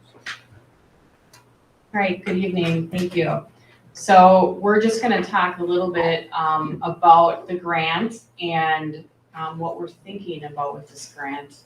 So first of all, the Neighborhood Investment Fund grant, this came out from the state of Wisconsin Department of Administration on September 30th. And this is, this actual grant is federal ARPA funds that the state received. Applications are due November 4th for this grant, so it's a very quick turnaround, which is why this information has been appearing, kind of quickly on executive committee, on county board, without maybe, not months leading up to this talking about this. The turnaround is really quick. The intent of this grant from the state is for local and tribal governments for purposes of making significant investments with long-term benefits to help neighborhoods recover from negative effects of the pandemic. It is allowable for capital investments such as construction of buildings. And if you apply for these grants, you must expend funding by December 31st of 2024. No match is required from the county or any government that is applying, and applications can be withdrawn at any time. And this is in addition to what we just talked about the last motion. Thank you. I was just going to mention that. So the county received ARPA funds. The ADRC has also received ARPA funds through the Older Americans Act, but these are separate ARPA funds. These are state ARPA funds that they've received and now are, the state has been putting out multiple different grant opportunities. And so this is just one opportunity that caught the attention of Director Olson and I, because what we've really been thinking a lot about, and I'll get some context to this, is a new central kitchen for the ADRC. And I'll get to that in a minute. But that's not a project that is high level priority with the county ARPA dollars. So this is just another opportunity for us to go after funds that we think could make long-term investments in our community. So as we were talking to many different department heads about building a new kitchen, we started brainstorming a little further, saying, okay, we've got the Ann Street project that we've been looking at, doing some remodeling. Now we're looking at rebuilding a standalone kitchen wouldn't it make more sense efficiency-wise to put those projects together? And so actually looking at doing a rebuild at Ann Street that would actually include the commercial kitchen that we would need. So I want to talk a little bit about what we're thinking about as far as the project. So if we did a rebuild of the Ann Street complex versus just a remodel, why that's important to the ADRC, Human Services, IT, is that it really can improve access to, that location in the city of Rice Lake obviously is our largest population in Barron County. It's 7 miles, within 7 miles of 35% of our Barron County population. So we like the idea of the Ann Street location for many of the services that we are looking at housing in a rebuild of the Ann Street complex. So some of the things that we've looked at that we really are advocating would be in this facility. We would bring mental health and community support program office or staff into this building.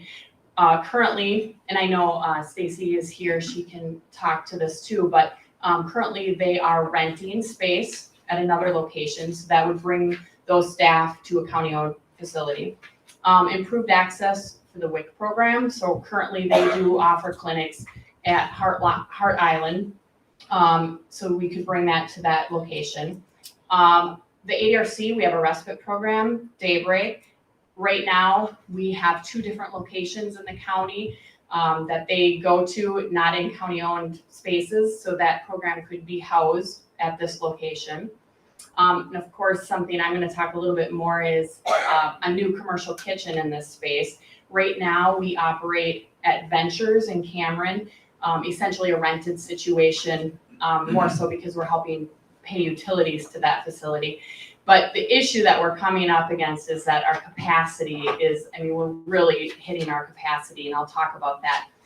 We could also use this rebuild, this location for future vaccination sites, point of distribution for any type of disaster or future pandemic. And then we've just talked a lot about a rebuild would really allow us to have important technology for staff and having smart satellite workstations for staff. So a lot of pros with that. And if anybody has any questions or thoughts, just chime in. So I wanted to focus on actual, for the ADRC, one of the things that we're really looking at and trying to plan long-term for is that need for home delivered meals. So we have been this program has been happening in Barron County for almost 50 years. And most of you probably know, most of you deliver meals for the program. So that once a day meal being delivered, you know, we're looking at doing a wellness check for our most vulnerable homebound. This is, you know, fighting food insecurity, malnutrition for several of our older adults in our community. Right now, we're producing probably on average 400 meals a day that are getting delivered. The size of the kitchen that we're in, the top capacity is pretty much 400 meals. We've had a few people come in and assess, you know, capacity size of the ovens that we have. 400, they're basically saying our staff are doing magic. So we're really getting crunched there. In anticipation, trying to plan forward, we've done some touring of other kitchens. We did look at Ann Street as it is. That kitchen is very, very, very small. And initially, when we were looking at this before this grant opportunity was available, you know, we thought possibly that price tag might be too high to remodel that. We also toured the UW ECBC kitchen, and that's the same size kitchen that we're currently in, so we're not gaining anything there. We also toured the jail kitchen, wonderful space kitchen. The issue with that is logistically combining 2 different programs, the jail program, the Meals on Wheels program, 2 completely different missions and focuses. Logistically, that would be pretty tough, or probably impossible to be moving around in that kitchen together. Would probably need some expansion there. I wanted to make note too that we've talked about, okay, if we don't have a bigger kitchen space, do nothing essentially, what does that mean? And it would likely mean, waiting lists for people that need meals, or contracting with other vendors to try to piece together meals that we needed or would need. So just getting to some of the data, you can see our timeline over the last, 5-6 years on how our home delivered meal growth has occurred. 2019, we had 8 snow days, so that probably plays a factor in that number. But you can see in the increase from 2019 to 2020 was nearly 25%. We're already on track. We've served 60,000 meals already through the end of September, probably gonna hit about 80,000 meals. So we know that the growth is happening. It's the, our aging population is growing in this county, across the country, but more so in northern Wisconsin. But the pandemic itself, we have seen quite an increased need in home delivered meals, and we just, we expect that to continue. I did want to make mention that every 3 years, our agency is required to do an aging plan. And so big part of that plan is getting community input. And so that first question, what does your community offer to support people to age well? We really want to play on the strengths of things that our communities are doing well already. And the number one answer to that question out of over 800 surveys was home delivered meals. So I just want the board to know how important that is for so many people and their caregivers. So it's a great investment. And I'll just end kind of the data here with, just looking at in 2015, 27% of our county was 60 and older. Currently, this year, we're sitting about 30%.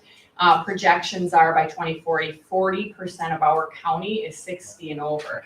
And so if you're 60 and over and you're homebound, you're possibly eligible for this service. So we really want to think of, plan ahead and take any opportunity we can to have a kitchen to meet the need. If I estimate it out, I wouldn't be surprised if, we're providing 600 meals a day, in the next 5 or 10 years. So again, we've got 2 resolutions. I'm focused on the second resolution because I think it makes a lot of sense for 15B. Yep, for not only the kitchen rebuild, but then to have a lot of those, all of those public health services together, versus a standalone kitchen and then a remodel of Ann Street. So I'm not sure. Because it is moving kind of quickly, but at the executive meeting, we talked about just 15A basically. We're talking about building a kitchen, maybe it's on the sheriff, or on the justice property, or maybe at Ann Street School.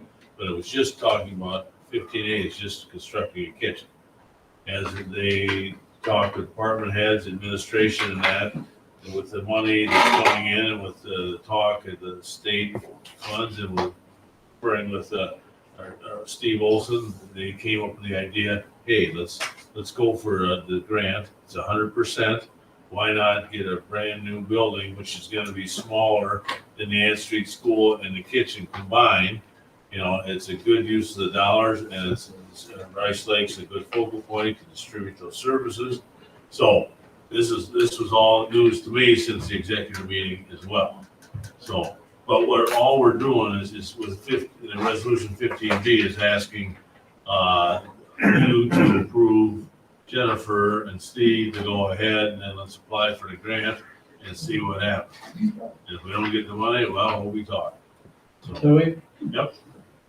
I think the comment was made at that meeting that the Justice Center is dead center for the county. And here we would be, and I just wonder, wasn't that? There were some issues with it. Steve should explain that, Jerry. There's some issues with plumbing and heating and as far as it being at the Justice Center, the building behind it. Yeah, just building kind, just hooking up to our systems and stuff like that. Jen just felt all was better in Rice Lake, and we looked at it and we just felt Rice Lake was a better location, really. And when we think about the Rice Lake location too, it's So the kitchen could probably be placed pretty much maybe more central is okay, but when we're starting to look at all of those other services and being kind of a satellite hub, not only having services in Barron, but then in Rice Lake as well, we think there's some real value there. Because of where the people are. Right. Access is a big deal. If you would sit there and go with this, whole new building and stuff like that there, where would all this, everything go now? I mean, as far as, it's in these sites right now? Or is there something at this Ann Street site you're cooking there too, or what? No, at this time, everything is kind of in a different location. And so we have no cooking or no kitchen on site at Ann Street currently. So yes, it would move from Cameron in Ventures to Ann Street. Okay. Hopefully Ann Street. Supervisor Rogers? Demo costs, are they covered by the grant? I'll be putting them in there, yes. Yes, so About $100,000 was it? currently, Director Olson is working with an engineer, getting cost estimates on everything to build that into the grant. So every cost would be covered by the grant. Right now, we've got about an estimate $8 million project that we would be requesting in the grant fully. Fixtures, I assume, would certainly be covered. What about appliances? I mean, we're talking commercial grade, walk-ins and ranges and whatever. Yep. That all covered as well? Yes. We're all in there. Carol?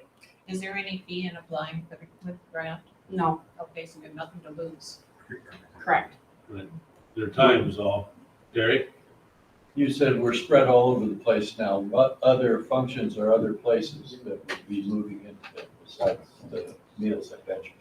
Yep, so currently, do you want to speak to your staff moving? Yeah, sure. So currently, we have a office space that we rent up in Rice Lake for a community support program. And so we would give up that lease, and then we would move that staff into this building. So that would be a transfer of cost from renting or leasing a space. And then we also have space out at Hart Island, and that's where we do some of our WIC immunization clinics, our WIC appointments with our staff.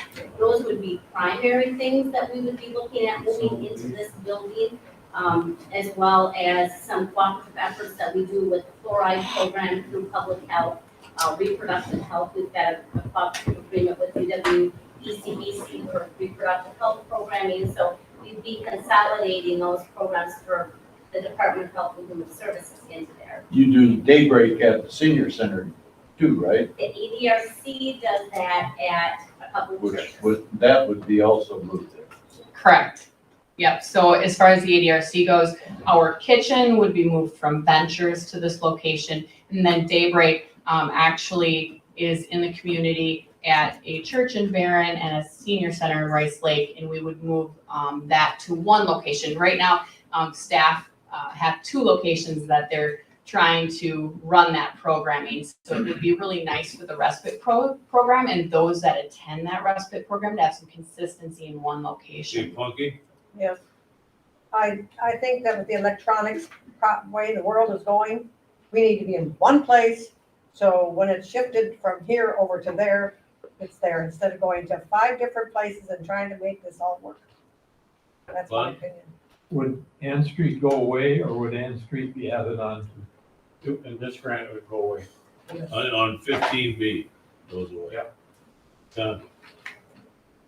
Well, I don't see any sense in rehabbing Ann Street School, because if you do it, you're still gonna have an old building. I mean, there's no getting around that, and so, to me, you demolish Ann Street School with, Resolution B, and then create, the central Is facility. that a motion for 15B? Right, yes. And we agree, we see it as an opportunity to apply for the grant, to do it the right way. We got a second by Supervisor Efforts on that motion. We'll continue with further discussion. I didn't mean it. It's Banks and Efforts. Approve 15B. Was that you? Another question? Any more questions? Well, just a comment. I used to always encourage my grandchildren to go to college or WITC, but after seeing all this money that's coming from federal government out here, I'm gonna mandate that they do go to college, they're gonna have to get good jobs to pay for all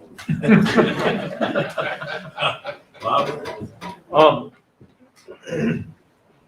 Meals, the number of meals are increasing, quite a lot, apparently. And with all of this coming together in one location, are we looking at any additional employees that are gonna be necessary? Yeah, thank you for that question, because we do recognize that as the increase in demand for the number of meals happens, that may mean increasing staff down the road. I let executive committee know too that, that'll be a process where that kind of, when we're making our budget in the ADRC and we're asking for levy, all of that is related, most of that is related to the nutrition program, because we do not get enough federal and state dollars for the home delivered meal program. So that does include staff to actually make those meals. I'd like to mention too, that we have over 300 volunteers in the program. So yes, there could be staff increases, but we also get volunteer increases along the way as more people need those meals. So a little bit of both. But that would all be part of next year's budgeting process. That may have came about anyway because of all the increase in usage. But right now, you're not asking for staff. You're Correct. asking just to apply for this grant. Correct. And that that ask may be a couple years down the road too. We're unsure with that. Yeah. Yeah, Jen, did I understand the footprint for the new build facility would be smaller than what the N Street is now? Right? With the new kitchen. No, No, the N Street right now is 14,400 square feet. I'm thinking this new building, based on the space needs people want, it'll probably be somewhere between 16 and 18,000 square feet. So another 3,000 square feet bigger. More efficient, I should say. yeah, oh, sure. Okay, so with that kind of vision in mind, how much would the kitchen and food prep? About 6,500 square feet. Okay, and then the other areas would be some About 10. offices Everything that and, Stacy needed in there. but- okay. Just wanted to get an idea of how big of a kitchen and food prep, because for that many meals, you gotta have work, you gotta have space. Yeah. So can you keep the road behind so we can get our canoes in the water? We're trying. Stan? Is the structure of Ann Street that poor that it needs to be demolished, or is it the footprint, or what is the reason for total demolition? I guess we're looking for a place to put this building, and we're looking at the money we're gonna put into Ann Street, 1950s building. Should we just get it out of the way, since we get the grant money to do it, put in the building there? Because we couldn't build anywhere else in that location because of floodplain in that area. So we decided, well, if we get a chance to get rid of it, let's get rid of it and build new. Makes sense. Any further questions? We get a grant, where's the downside? Yeah. The other 6 million. We're done. Other 6 million. Well, Okay, I you were guess talking we've about got 2 any million. further questions before we vote on this motion? Other than a grant. Okay, we've got a Yeah, motion there to do a 15B, which means demolition of the Ann Street School and apply for the grant. And then if we get the monies, we'll be, coming back to talk, because this can be rescinded at any point in time. All those in favor of that motion indicate by saying aye. Aye. Opposed, say nay. That motion's carried. Thank you. Thanks, Steve. Jen. Good job. Yep. Okay. Item number 16. So last month when we presented the budget, Supervisor Trail asked a real good question, and I asked Peggy Savinsky to go out and do a survey. We're talking about replacing that position, or we have 2 long-term employees. We talked about the fact that our client management software that we have up in Health and Human Services is a homegrown system. So I'll give you some numbers here. They're pretty startling. So we did a survey, Bill, and Clark County paid $200,000 for their system. Polk County paid $31,200. That's just what they pay an annual maintenance fee. $31,200. That's what they pay annually, just in their annual maintenance fee. Sauk County paid $162,000 for their software. Washburn County paid $307,932. They pay $21,198.47 a year in maintenance. Sauk County pays $8,336.80 in maintenance, and Russ County pays $10,000. So we've been running for years on a system that's actually developed by Mark Kennecke at no charge. So we look at that position that's doing that. They're supporting two softwares. They'll be helping Health and Human Services. They'll be supporting the client management and the financial side. Plus, some of these counties actually added staff after they bought their software, so it wasn't such a great deal. I did accept appointment to the Wisconsin Supreme Court Policy and Planning Committee. Recommendation, I was recommended by Wisconsin Counties Association. According to Judge Babler, I believe I'm the first person in like 25 years to be this far north to be on that, but whatever. Executive appointed him, and I'm glad he's taking the position. Yep, Louis and I went to a presentation from Motorola on us getting into the telecommunications industry, and we politely turned them down of buying their Motorola Nitro system for $175,000 to $225,000 a pop. Which goes a mile to a mile and a half, and you have to replace it after so many years. So I didn't get a chance to answer many questions, but I did get the chance to talk to some telco people, and they said, that's fine, but that's not getting you access to the internet. You better plan on $250,000 a year just to get access to the internet. So I'm glad we backed out of that. As far as auditorium upgrades, the plan is that Dave Faulkner from CBS Squared will be here to meet with you as a board on November 9th to approve the upgrades to this. Everything will be out on the street. He'll have a hard bid, and hopefully we'll get it approved on that day. Item 16E is on the opioid settlement. The thing that I tell this board is I've told you that we need 43 states to approve this, I believe is what it is. I won't want to say plan, that's the wrong word. There's a possibility that we will need a December county board meeting. I said possibility, not requirement, to approve that settlement if it comes through. That's likely that by that time frame we would know what our portion would be and what we'd want to approve and what we would get. So that's what I have for updates. That's all I have. 17, do we have any appointments? I have no appointments. Okay. 18, claims, petitions, correspondence, we have none. Number 19, suggestions for future agenda items. I think we gotta look at what these people are talking about, here, we gotta address that. Let's go with these. Bill, All right, I'll go get ahead. to you. Go ahead. Okay, we know we just go through these Yes. four? Okay, so if we're gonna meet up at the campus, it's been discussed, we were talking about meeting at 7, been discussed if the board would be amenable to adjusting that time to 5 PM. Your decision, you make it, we'll talk We'll about make it next time, we would have been at 9 o'clock anyway, we're talking about 5, to help the staff go up there and get us out a little earlier. Yep, with the electronics has been set up too. I've talked to Lance. If you don't want to be in person, you can come virtually. He'll get that set up for you as well. We'll meet Monday, November, write this down. We'll meet Monday, November 1st, 6 PM. We'll open with a public hearing. Okay, so that'll be our next meeting. Here, this location, Monday, the 1st, 6 PM. We will have a meeting on Tuesday, the next Tuesday, November 9th, 9 AM. We'll have the redistricting plan. We'll have the bids for this. There's a couple more things. I can't remember what they are. Also on the 9th, Jody will go over the audited financial statements and the third quarter financials. So that's what I have for future agenda items. So, what are we gonna do about this, talking about this, where's that, gonna go through executive or what? Just so everybody knows that, that we've had requests here for the town hall meeting. And if you get in front of that, you can see that also, but at the executive meeting, They did speak to us, several public comments. They're requesting a town hall meeting.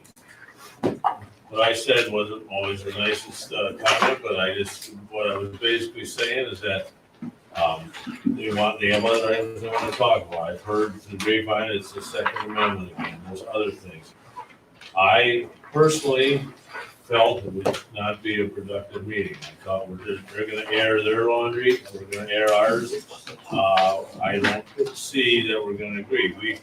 We have heard, we get a lot of, we and Jeff and a lot of you get emails from these people, we read those emails. We hear the public comments. If you want, if you have every right to make a motion that we have a town hall meeting. But, you know, I don't think it's gonna be a productive. Louis? Yep. And I know that, there's always going to be questions from the public on different issues. Yep. I'm wondering about the idea of like, you or Jeff going on the driving of the lake, our sheriff does. You know, maybe once every 6 months or so, people call in and ask questions, and then that would. I just spent 3 months putting together a very detailed presentation that's 35 minutes long on what a county is and is not. It's available through the university system. You can listen to it. It's 34 minutes and 49 seconds. I also did a TV interview that's 34 minutes and 46 seconds on what a county is and does. I do a radio program and a TV program every month for 15 years. What is the radio program? WJMC, 9:30, and people call in. They can call in and ask questions. You know, you're limited by time, and I've done one at the TV station forever. And I also think that would be a good presentation for one of these town hall meetings, is to give that. It's free. It's on all you have to do is give it internet. If you have access to the internet, Right. And I know that a lot of people don't. all you got to do is click on. I've given the link. I gave the link to every county board member. Right. They go And there. I believe you given the link to the people who have asked you the same questions. Yeah, they could have shown, any one of these people could have shown up at Thursdays at the U. It was been published for 9 months. And as you know, what I said earlier, I'll reiterate again. Any citizen in Barron County can request talk to their supervisor. Call them anytime, talk to them, that's their job. And talk to Jeff and I too, but it is your supervisor, the one that's representing your certain area. You can call and talk to him. You can request that he ask me, basically, and Jeff to put it on the agenda item. If it gets to be an agenda item, the supervisor can ask me, I'd like to have my constituent have not only just talk at public comment, but talk at the agenda item where you have dialogue back and forth. Now, that's the process. I'm not trying to suggest to you that, anything with what I just said, but that is the process. So you've had that with this zoning issue, that's what you're talking about, back and forth. Yes. Yeah. Well, not only that, this will be, there's a lot of things that, I don't know, Bill, you aren't privy to all the emails we get, and I'm gonna give you one example here. You saw somebody at one of the previous meetings suggest we get rid of the Health and Human Services and not take any money from the state. Now, I mean, there's a lot of things that come at us that are gonna be brought up. And it's gonna be up to you if you wanna sit there and defend that and work through all that. That's gonna be your call. As you supervisor, you have a chance right now to call for that town meeting. But you also have a chance, if somebody contacts you, to request that be an agenda item. Anybody care to make a motion? Can't make a motion, it's not an agenda item. Right. Right, yeah. Well, It's actually up to you, Louis, not yeah, us. yeah. Well, I'm not willing to put it on the agenda. Okay, let's see, what time is it? Well, adjourned by unanimous consent at 9:08. Thank you, everybody.